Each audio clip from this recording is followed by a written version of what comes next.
Just say we're turning. Oh, Hot mic. I thought he did a good job last night, though. oh, yeah. Yeah, I thought it was well done.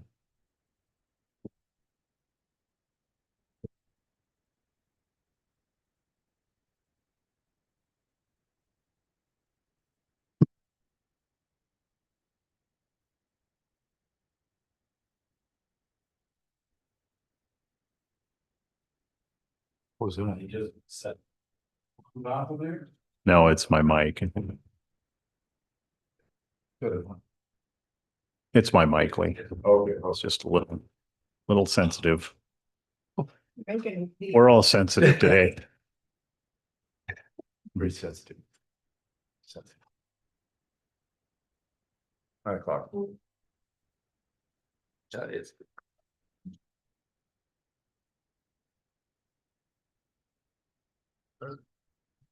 It's go time.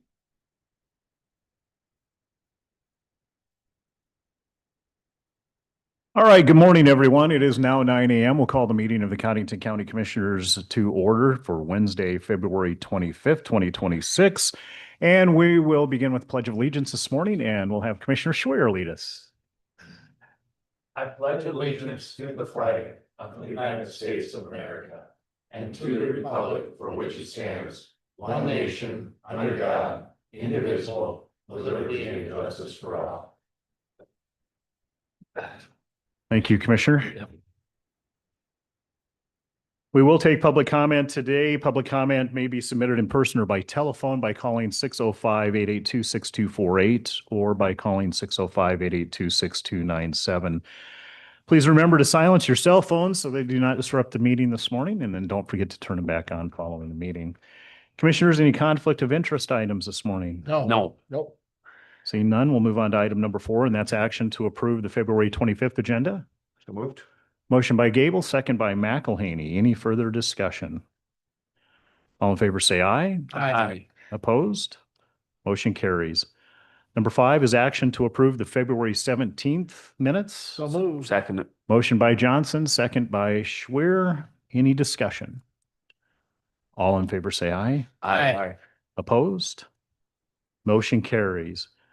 Moves us on to monthly reports, and I don't see either one of our monthly reports here yet, so we will come back to those. It's emergency management and the sheriff. Go on to item number 7, which will also tie in with Andrew. And number 8. Number 9 is the sheriff, unless you can take that, Brenda. That's action to approve the reserve officers for the sheriff's office.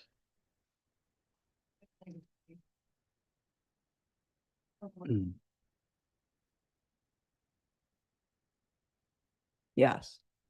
So, I had the review for our workman's comp. And it is important that we mention the reserve officers for the sheriff's office. And they are Bryce Lawrence, Steve Barber, Tom Lennox, Wes Jennings, and Kelly Ulrich. Do you have a list of them in our packet? Oh, no, I didn't. They were just on an email, so I'm sorry. Okay. Okay, so we need an action to approve that list. Second. So motion by Gable and second by McElhaney. Any further discussion? It is the purpose of insurance there. So all in favor, say aye. Aye. Opposed? Motion carries. Do we want to back up and take 8, the inventory surplus to be destroyed by the emergency management's office? Yep. Okay. Can do that as well. So the items that they want to be destroyed are steam light, waypoint lantern. I may not have put them in there. They came after, I believe, It's in a there. Yeah. Sony Handycam model CCD. Must be a cam quarter. Oh, okay, Yep. yes, okay. Couple of GPS, Motorola, couple Motorola radio portables, Panasonic tough book, and a banquet table. Okay, look for action to declare these items inventory surplus to be destroyed. We have a motion by McElhaney, second by Commissioner Schwer. Any discussion on those items? Not all in favor, say aye. Aye. Opposed?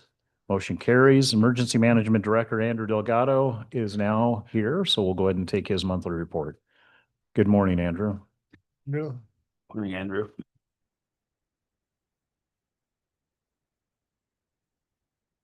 Well, Troy yesterday, I'd tell him nothing significant to report. See if there were any questions. And I told him that I would correct him. I didn't have a lot to report.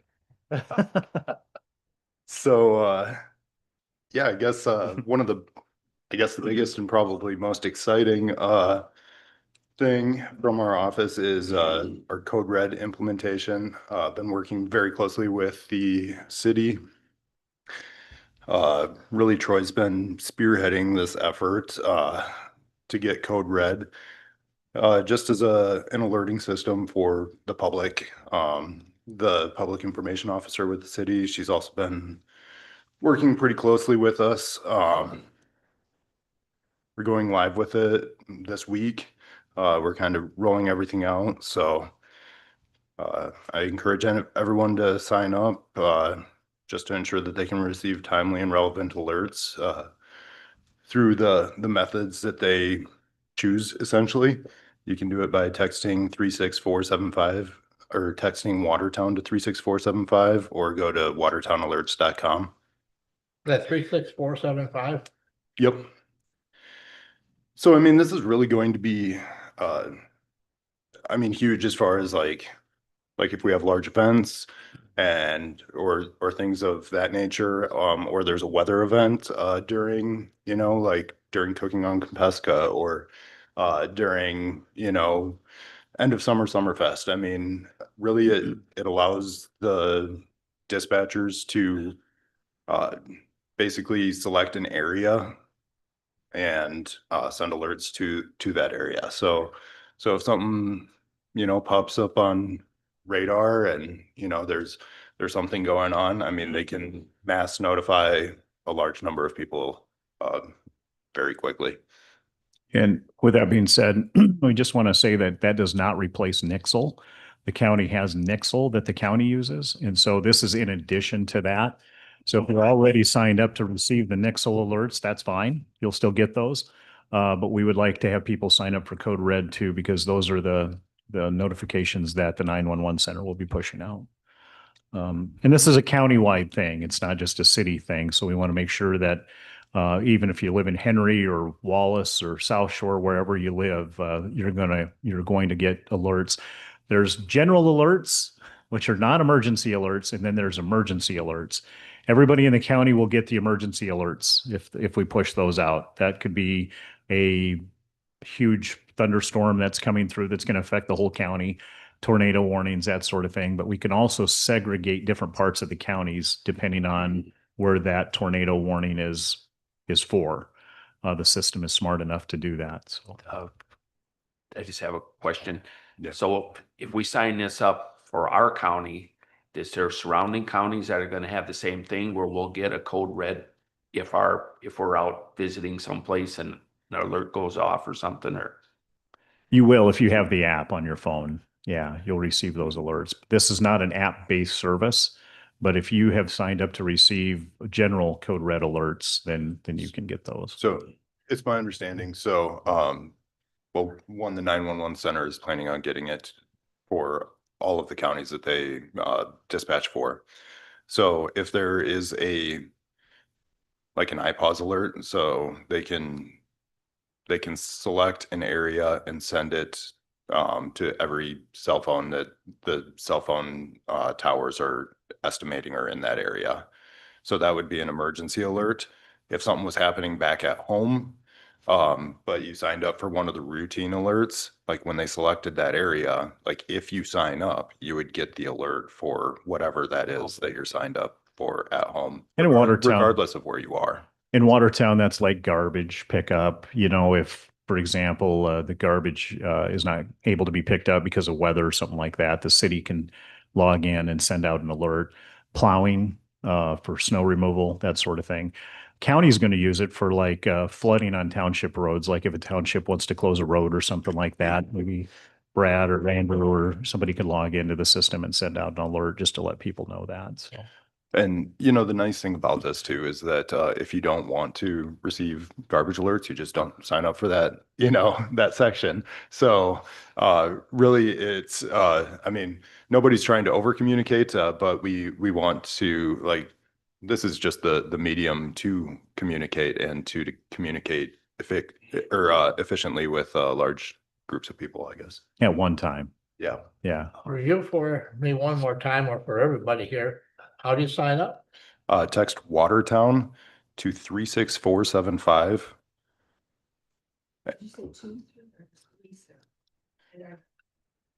Text Watertown to 36475. So where you put the number in your phone, type 36475, and then in the message, type Watertown. And once that happens, you will receive a link that will provide you the website to get signed up. You can also go to the website Watertown Alerts. That's with an S at the end, watertownalerts.com to get signed up that way. Yeah. All Good. right. Well, I Good. guess moving on. I guess just currently, fortunately, we have the opportunity to do some blue sky training. So we've been met with Prairie Lakes staff a couple times as they're kind of getting the South Dakota healthcare preparedness launched, clarifying resource request processes, especially when it comes to multi-agency coordination. Been in ongoing meetings with city officials, identifying resource gaps, especially when it comes to weather-related incident.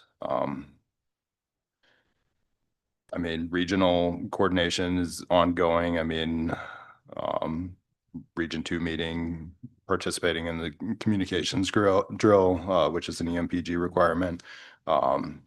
Building access for Red Cross, talking to volunteer fire departments, trying to get a mutual aid agreement finalized. We have a meeting set up for that. That effort is aimed at improving ISO ratings for the volunteer fire departments or the areas that they provide service to. I guess the last two things that I don't want to breeze over necessarily. So crisis track, so have user permissions for townships, and like as they have additional users, I'll continue to onboard them as requested. I plan on being at the weed meeting to help facilitate that. And we set up a township focus training on March 24th at 6:30 p.m. So that's for like the township supervisors and possibly the clerk or whoever does their damage assessments, uh, just to show them, like the state will be there to present, you know, the app, show them how to use it, make sure that they're good to go before the next disaster. And then there's a training for city geared more towards city and county employees, and that'll be March 25th at 9 o'clock a.m. What is that crisis track? Crisis Track is the app that they are requiring all preliminary damage assessments be done through moving forward. So previously, they would go out, take pictures of damages, note where that damage occurred, estimate how much damage is there, take measurements, you know, like most of that is going to be streamlined through the app now through geotagging, by taking pictures of the damage with the phone at the location. So, I mean, couple things that does. I mean, one, it provides real-time, you know, damage estimates for county and state levels. So they have better awareness of how close we are to meeting disaster thresholds. And Commissioner Gable? What's the blue sky again? Is that the app? oh, no, crisis track. Okay. So that's the name of it. When you said blue sky training, you're talking about. No, like I was just training when it's, yeah, when things are good. Yeah. Okay. I thought it was like, oh, Training when the weather ball is green. okay, got it. And then I scheduled weather spotter training April 8th at 1 p.m. and 6 p.m. for people who are interested in weather spotter training. So if they're interested in identifying significant weather events or want to become a spotter for the county, it's free to the public. So Andrew, is there going to be an email that goes out reference that or something? I'd like to send as many dispatchers to that as I can. I sent invite to sheriff, police chief, and volunteer fire or all fire chiefs. Can you forward it to me? I will. Perfect. Thanks. And then do you want me to stick around up here for item number 7? Yeah, we'll go ahead and take item number 7. We have already covered item number 8, but number 7 is action to authorize the chair to sign a 2025 local emergency management performance grant certification, EMPG. So Andrew, I'll turn it back over to you. All right, so there's an exhibit B now to the agreement for the articles of certification. So says the state is required to obtain certification. The subrecipient will comply with the agreements listed in Article 55 in addition to any other requirements set forth in the articles listed and exhibited or updated in Exhibit B. So, I mean, I read through Exhibit B. I mean, it's up to you. Do you want me to read the entire Article 55, which is titled Compliance with Federal Immigration Law? It's like 2 pages from the end. Otherwise, I have a short summary of it. Just give us a summary. Okay. That's fine. Article 55 requires that grant funds may not be awarded to any local government designated by the U.S. Department of Homeland Security or the U.S. Department of Justice as a sanctuary jurisdiction. If a jurisdiction is designated after receiving funds, payments must be suspended immediately. No further financial obligations may be made until the designation is lifted. Before receiving local governments, subrecipients must certify under penalty of perjury that they'll comply with federal immigration laws and cooperate with federal immigration authorities, including information sharing, honoring valid detainers, providing access to detainees, and not disclosing enforcement operations. Confirmation of compliance with this requirement is required to receive the grant award. Commissioners, did y'all get that? I did. Okay. Motion to approve. Second. Well, okay, we'll take that motion from Commissioner McElhaney with a second, Commissioner Gable. Any discussion? If not, all in favor, say aye. Aye. Opposed? Motion carries. Thank you for your work on that, Andrew. Yeah. Is that all that you have? I I think have it some is, right? surplus equipment. We've already Okay. covered that. Camcorder. That's taken care of and everything was approved. All right, thanks, Andrew. All right, let's move on to our sheriff's report. We'll get Sheriff Howell up here. Morning, Sheriff. Morning. Everybody today. Good. Brad? A lot of information to cover today, so got our year-end reports and monthly report and a little bit of everything, so we'll start with our monthly report. You guys want to snag one and then pass them on down?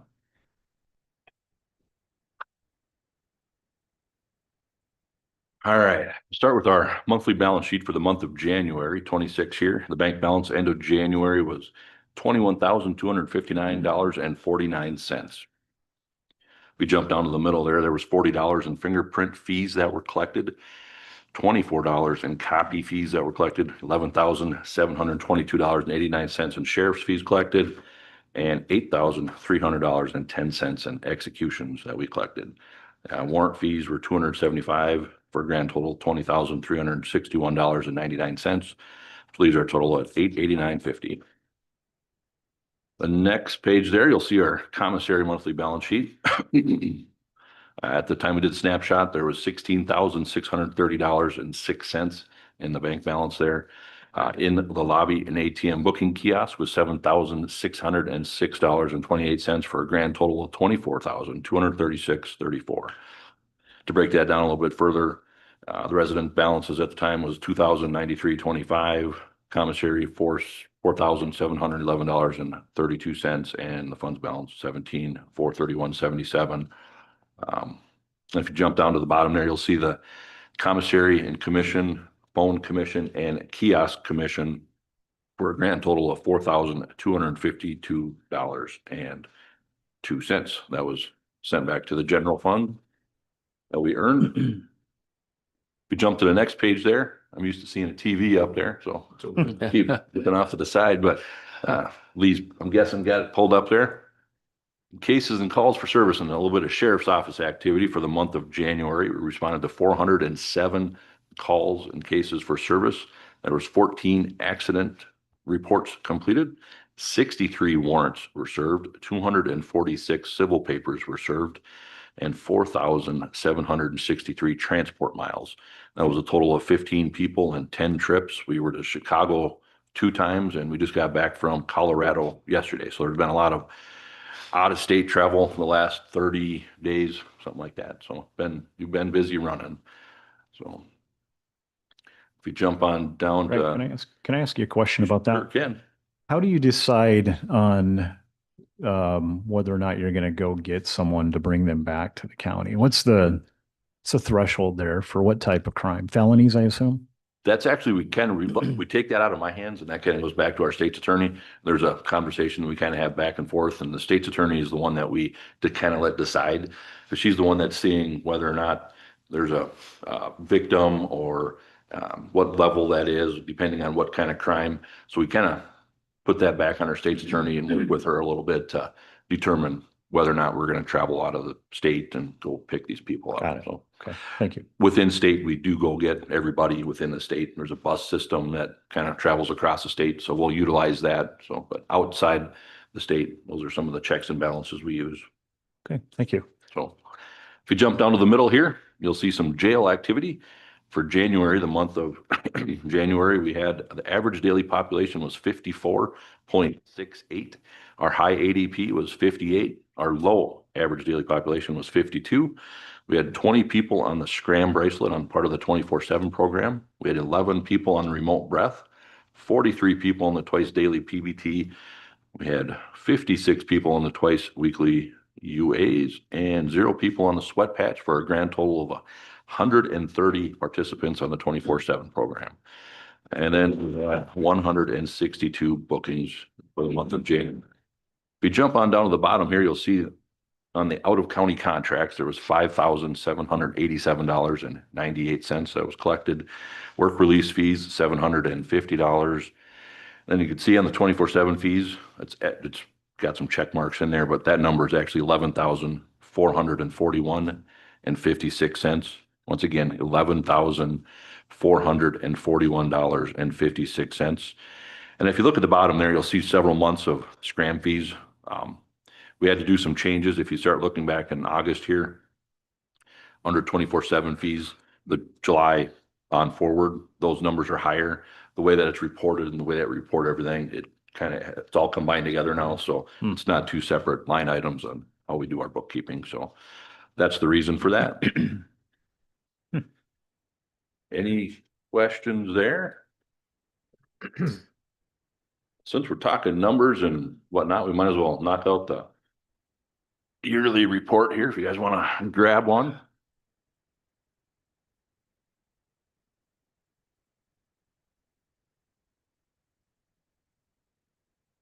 To continue on with that, I won't go every line item here. I'll just kind of do a synopsis on a lot of these areas because there's a lot of numbers to take in and nobody wants to sit and hear all these. So, but in sum, the first page that you guys are seeing there, that's the sheriff's office activity.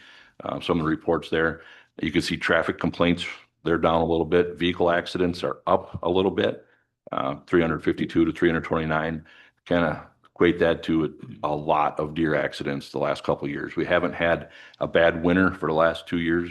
So it seems like we got a lot more deer accidents than car accidents. So that also kind of goes with the animal complaints. The line down there is 281 compared to like 201 the year before. A lot more dead deer accident calls on the interstate that we'll have to go and move and take care of.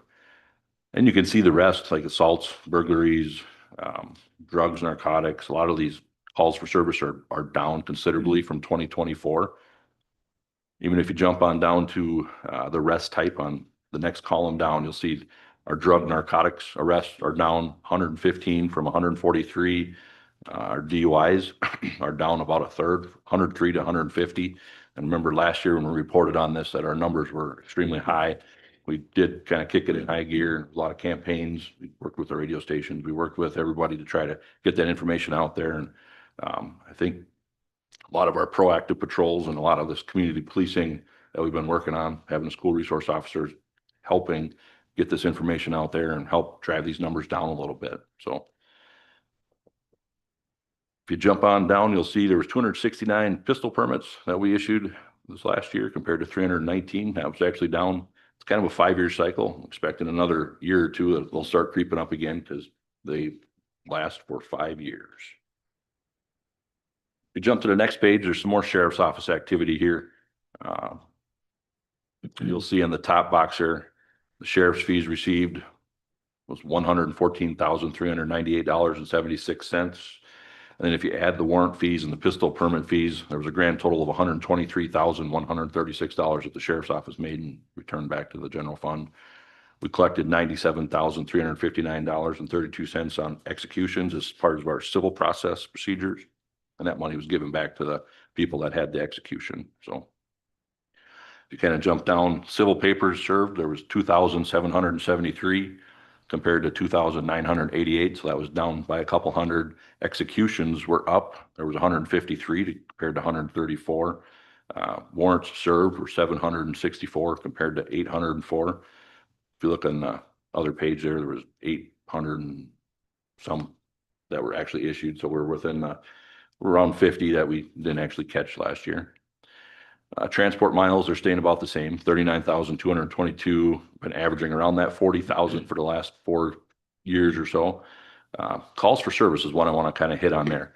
You can see that that is down from the last 7, 8 years, the lowest it's ever been since 2018. Our calls for service are down. Since 2018, they've been climbing up incrementally every year.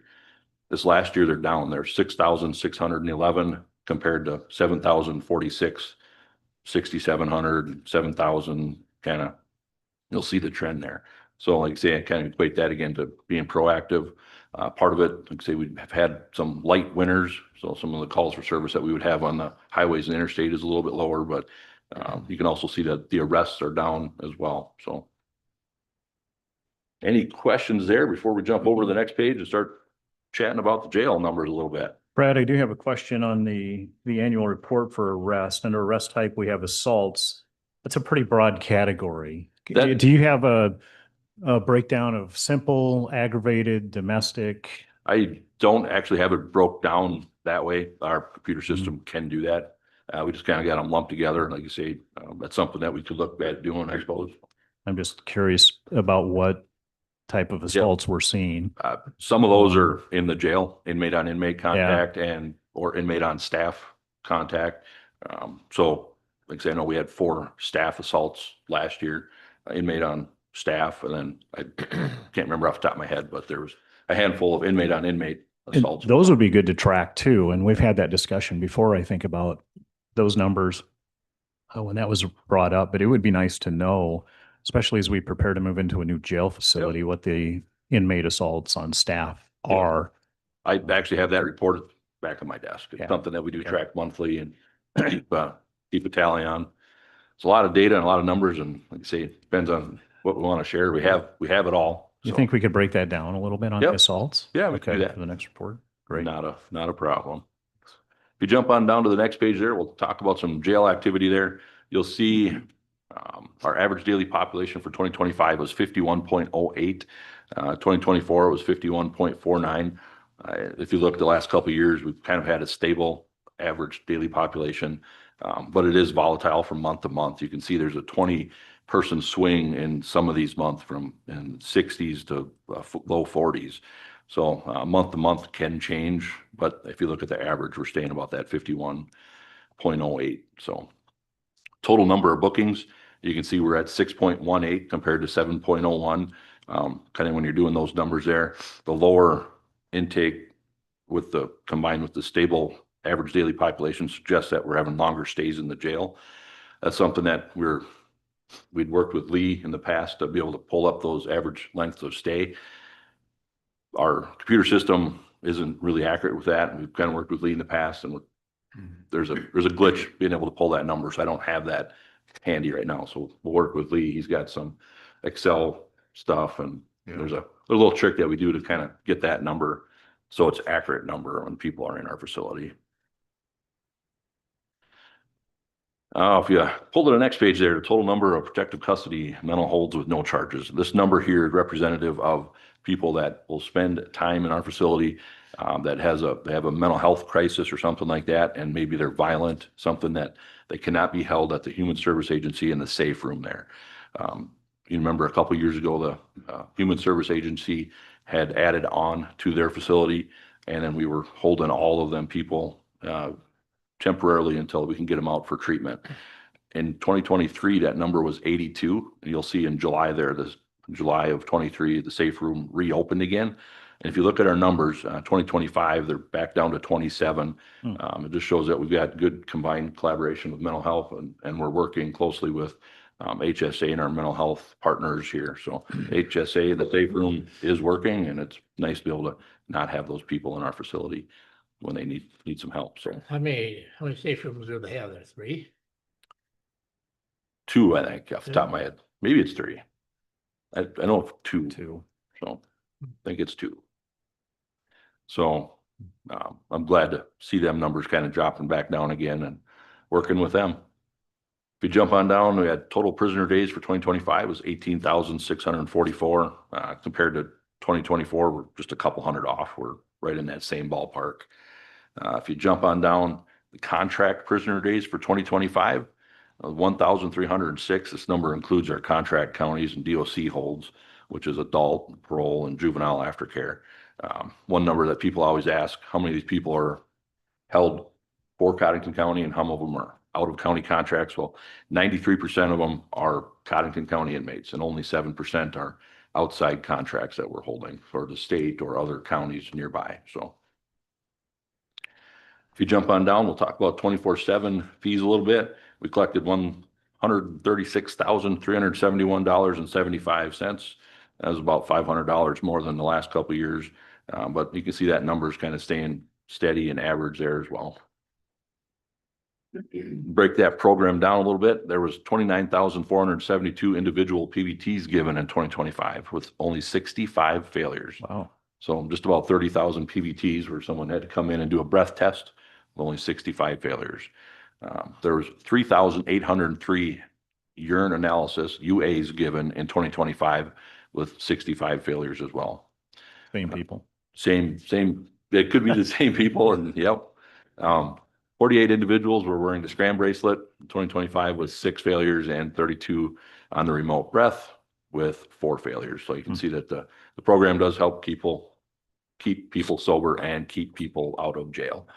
Like you say, this past month, you can see there was 130 participants on our 24/7 program, and it's definitely been busy. So kind of break down some of the money that kind of goes through our detention center. You'll see there's a lot of money that our correction staff handle in a year. In 24/7, there was $136,371.75 that they collected. Work release fees, we collected $23,840. Out of county contracts, $161,337. You can see it was a decrease of about $600 from 2024. A lot of these numbers are right kind of within the last year. Fingerprint fees, $2,880. Money to the clerk of courts. This is the number that I'm going to kind of hit on a little bit. That's an increase of $384,000. It's $789,010.54. There's a lot more, excuse me, a lot more cash bonds that are being issued out by the courts right now. And it seems like it's really easy for people to come up with $10,000, $50,000, or $100,000 cash bonds. So we're seeing a lot more cash flow coming through our facility. It's not uncommon to come in and we've had a couple $10,000 cash bonds or $50,000 or like you say $100,000 cash bonds overnight. So there's a cash flow that they're able to come up with. So that number kind of surprised me, and when we're seeing that, when we're doing money, there's a lot more cash that's flowing through our facility here. Jed. I do have a question. Sure. On the out of county contracts. I remember we raised our rates about a year ago. I don't know if that was a year ago or 2 years ago. A couple years ago. And I know we had some counties that said, well, we're gonna take our prisoners somewhere else. It didn't really affect us that much, did it? It did on the out of county contracts. We're seeing a lot more parole holds. So that number's kind of all lumped together. And parole actually, there's a state law where they only charge us $95. So the out of county contracts, there's some counties that did go further away, maybe go to Brookings or something like that.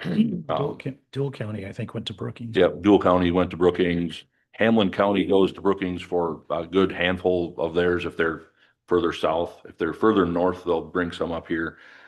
So that number of out-of-county contracts did kind of go down, but the parole on the state side actually kind of went up just a little bit to kind of offset that. Well, I was looking at the revenue. The revenue dollars didn't change that terrible much, so. Yeah, like say the offset from the 95 to 130 that we went to did kind of help offset the same, and we had lower number of inmates, but What is our daily rate? What did we set that at? 130. And parole pays us 95. That's the Parole- contract with the state. That is the state law. Okay. Yeah, we have to go and negotiate that with the state every year. Not us, but it's got, I should say, set by legislature. Right. That $95. That's something that we're getting a task force together, and I'm going to be part of that to help so we can adjust that for inflation every year. We're going to see bringing legislation next year on that. It was got a little late this year with everything to be able to bring that. So It's kind of like, sounds kind of like the court appointed attorney fee that the state says this is what you can collect. So, that's the price. all right, to kind of jump down in the middle there, the detention center made $366,429.81 in fees and all the money out of county contracts and commissary work release, and that was all remitted to the general fund. If you add the $123,136 that the sheriff's office made, it was around $489,566.50 that the sheriff's office detention center remitted back to the general fund there. So you can see we collected $42,000 in commissary. It's about $2,500 more than in 2024. And then if you jump to the last page there, you'll see the whole list of average daily population from 1985 to 2025. You can see how it's gone up and down, and you'll see the whole swings in there. In 1985, for example, it was 20.85, and then in 51.08 in 2025. You can see there's some spikes in 15, 16, 17, up to 78, 73, in the 60s. You can kind of see the roller coaster there just a little bit. So Any comment on? Sure, just comment on that one. Commissioner Gable. So with the jail study that we did with Mr. Garnos, where he's projecting out 20 years as part of the whole, but with the Justice Advisory Committee, just to give people an idea. So if you're still projecting out 20 years, given the fact that they're trying to track all this data, even though right now it's thankfully on the lower side, and it's lower than it has been, say back in 2017, 2018, but this, so 20 years from now, we're still looking at like 90-ish and an ADP of about 90. If we're projecting out 20 years. So just to give folks an idea. So on the good side, we've been able to work with some of the detention alternatives, that population down, which means that the jail we're building now is going to last longer if we can keep that up. But the trend, if you just look at this over time, the trend is still for things to go up. So even though there's going to be ups and downs, unfortunately. Yep. Any other questions or comments on the monthly or yearly report? Just a couple things. Want to kind of update a little bit on office wise. We did promote within the office as a deputy, investigator Schimmel. He got promoted to sergeant. So now I have 2 patrol sergeants that'll be on the street. We're going to move them. They've kind of been in investigations for the last couple of years. They're going to be supervising patrol. We're going to have a day and a night sergeant there that'll be doing that. So that opened up 2 new investigator positions within the office. And we've named investigator Yost and investigator Wright, a couple of deputies of ours. They got the assignment of investigator. So if you see them, congratulate them. They got a lot of work ahead of them as they all kind of transition into their new roles going forward a little bit. We just finished up Deputies and Donuts a couple weeks ago. I'm sure you guys have heard about that a little bit. It's one of our community service projects that we've done. We went into all of our elementary schools in the whole county, so including our rural schools and everyone in Watertown here. Close to 10 schools we hit. We had donors supply money for donuts, and we went in and spent time with them in the morning, and we had deputies and donuts with all our kiddos. There was 2,300 donuts that we ended up serving out within those 10 days. So How's the outreach program really working? I think it's really working good. If you kind of see the numbers from this year, you can see our calls for service, our arrests, a lot of those numbers are down a little bit. It gets us out there and makes us approachable. Like say I was at one of them, and, one of the kiddos that you sit down and have chat with them, and then they start asking questions, and because you're scary. They're all about that height of your duty belt, and they see your firearm, they see your taser, so you get a chance to sit down and kind of It's huge. yeah, and be a part of them. When I was done, one little kid comes up and just gives me a big old hug, and then took off and ran to class. I mean, little things like that you're approachable now. You're a human being. So Good. yeah, they do work, and it's a good thing. So any Right. questions there? All right.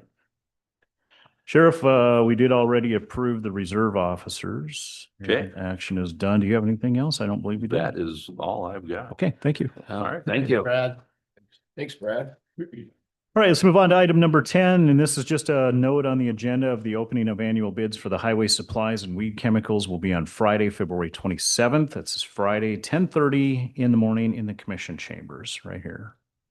Once again, we moved that to that separate opening so we could get that off the agenda and kind of free up some time during the meeting. Item number 11 is action to approve abatement applications. Item 12, action to approve claims for payment. You today. So first we'll do, so we have the TCP claim that needs to get taken care of in the amount of 10,156.05. That's the yearly amount for renewal. And then health equity maintenance fee in the amount of $165. So that total amount is with both is 10,321.05. Motion to approve. Take those both at the same time. We have a motion by Gable, second by McElhaney. Discussion? All in favor, say aye. Hi. Opposed? Motion carries. Then we have our February claims, and that is in the amount of $845,458.34. Move to approve. Motion by Johnson, second by McElhaney. Any further discussion? If not, all in favor, say aye. Aye. Opposed? Motion carries. Those are salary claims. What's that? Okay. Is that all the claims we have? Yes, that's Yeah. all claims. All right, let's move on to item number 13, action to approve automatic budget None supplements. today. Action for personnel changes. You have the one in your packet, and that is for Trevor Schimmel. To move to deputy sergeant in the sheriff's department. Current step is J to the new step E, 38.46 an hour. Promotion from deputy to sergeant, effective 3/1. Motion by Second. Johnson, second by Commissioner Schwer. Any discussion? All in favor, say aye. Hi. Opposed? Motion carries. Thank you. Action to approve travel requests. None. Public notices, item number 16, a possible quorum of commissioners could be in attendance at. Commissioners, do you have anything this week? Hey, for the weed fire opening of the bids, Mhm. I suppose that'd be a meeting that we should announce. Maybe Emergency people- Management Director Delgado did state that there's a fire chiefs meeting tomorrow night at the fire department, so I'll be there for that. I don't know if anybody else is going to those or not. but- The weed supper's next week. When's the weed supper again? More 11, Okay, a couple weeks. 2 weeks. All right, not seeing any. There would be, well, we'll have a meeting, but this coming Tuesday, the 3rd of March, most of the townships meet for their annual meeting, and I know that later on is that the weed meeting where they all get together, but a lot of us will be attending our local township Mhm. meetings, and there could be a possibility of maybe more than one of us there. All right, number 17, old business. Anybody have anything for old business? Mr. Chair, just Commissioner the Gable? jail, just if, people want to follow along, it's, the price of the precast going up, it's pretty dramatic if you want. Yeah, it looks like they're making a lot of Yeah, go ahead, progress. look at, you can, that's the webcam there. See, now that the front wall's up, it's hard to see what's going on, but they're putting up some of the Sally Port today. So it looks, just for people probably know what precast panels are, but they're made in a factory in Iroquois, so they do a good job. And that's why that they've been working on that, panels correctly. And then now it's going up fairly quickly, at least the outer walls. So if It's you nice want to see want the that. web link, just get with me. I'll pass it on to him. Anything else for old business? I did actually, yesterday afternoon went out and I had an opportunity to be there when they unloaded one of the walls and set it up. And if you ever get a chance, it's pretty cool, pretty nice. You know? That crane operator is good. Yeah. Yeah, I mean, he sets it down and they hardly had to make any adjustments at all, it looked like, and they just, it's good planning. All right. Item number 18, anything for new business? Anything for new business? Item number 19 is our public comment section, and this is during the open. And I think we have Councilman Doug Allen from Watertown City Council here this morning with us. Good morning. Morning, Councilman. gentlemen. As Troy mentioned, I'm on the city council, and when I first got on, one of the first things we did was approved a contract for over $1 million that involved flock cameras. And I believe you're currently debating whether it's something you want to spend money on in the county.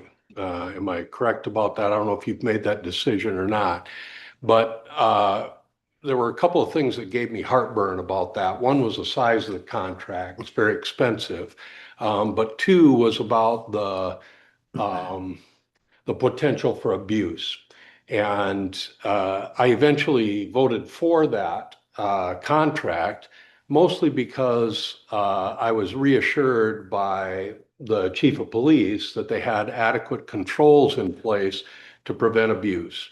And that's something that I think that the sheriff and others need to make sure is in place if that's a decision that you want to go forward with. And it reflects to me, the rapidity of change that we're seeing. So Code Red is a good example of this.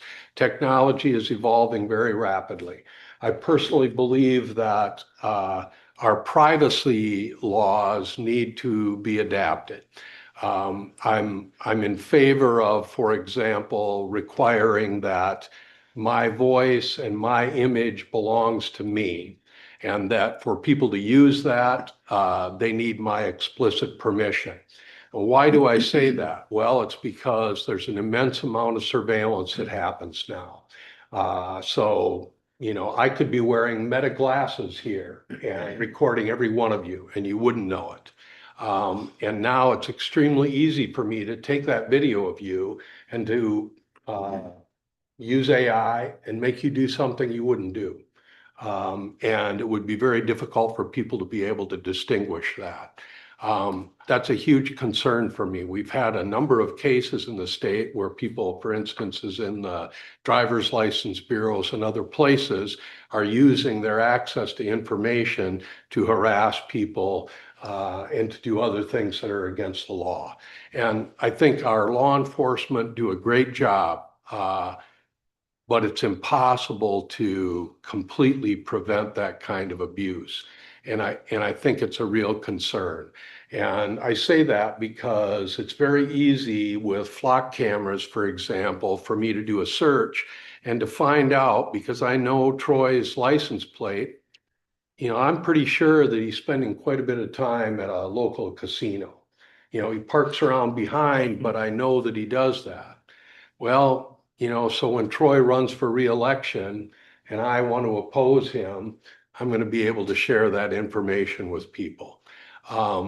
it's a concern for me. And so I just thought it was important as you debate that you recognize that in addition to the value that it provides, and that value is the knowledge that if somebody is kidnapped, we can quickly get a license plate out there, and everybody that's driving down the street is scanned, and it can send an alert to our law enforcement, and they can apprehend that person. That's a great thing. Not opposed to that at all. But I'm very concerned that unless you put in pretty strict regulations in terms of how it's handled, who has access to it, and what's justified as a search within that database, that there's a potential for abuse. And as I said, I'm very supportive of our law enforcement. I was supportive when the chief of police told me that now we're pretty careful about who has access to that information. But I do think that it's the potential is there, and that just as county commissioners, as you look forward to spending money on flock cameras, that you say, you know, we need to make sure that we control the access to that information. Does that make sense to folks?